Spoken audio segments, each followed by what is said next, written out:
is right to privacy more than the issue of security. So if some unlawful elements are conducting unlawful communication using these messaging platforms, isn't it only reasonable for the government to be asking these messaging platforms to give the first originator, and all they're asking is just give us the name of the first, or maybe the details of the first originator? Because now technically how this is possible or not, we won't get into it, because if a message can be tagged as forwarded more than 5 times or whatever those new tags had come, I'm sure these are billion-dollar companies, and there would be some technology without breaking the encryption to give the first originator. So is it really unreasonable of the government to be asking this first originator details?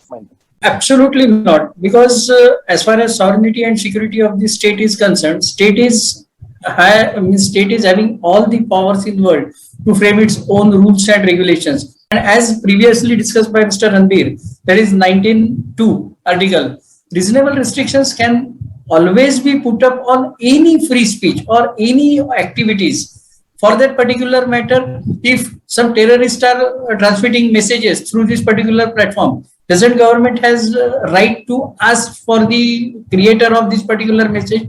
For that particular matter, there is a very famous case which has happened with the Apple terrorist attack, where there two terrorists use Apple phones, and Apple wanted, Miss FBI wanted to break those particular two Apple phones, and there was a matter before federal court in US. And when decision was about to be pronounced, surprisingly, FBI came up with own defense that no, yesterday night only we got these two Apple phones cracked with the help of some Israeli hackers, etc.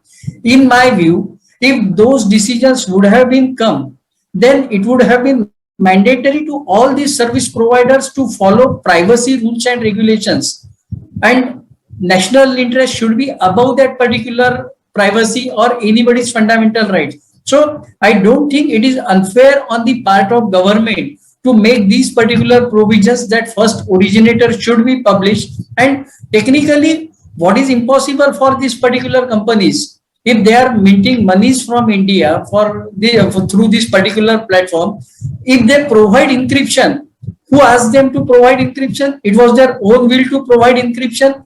On the name of encryption, how they can say they don't know the mechanism to decrypt that particular information? It is, according to me, it is not acceptable technically also and legally also. If you have created particular mechanism, you have all the details, like as most of the people who are related to technology in this particular platform, any message goes with some particular header and footer. So what government is trying to ask, government is not asking to decode the message. Government is just asking for the header, who created that particular message, and that is very well preserved with this particular platform. And there is a basic question, why these platforms are there? They are here for data only. So they know who created this particular data, who was the first creator, when it traveled to India, when it was forwarded, how many times it was forwarded. It is just to oppose this particular mechanism, which will cause them some peanuts. Technologically, they are trying to oppose this particular provision. But yes, government has all the powers and government should do it. And for that particular matter, I am also a firm supporter of rebringing Section 66A in the Information Technology Act, because government should have power and individuals should have power to stop this unrestricted use of social medias.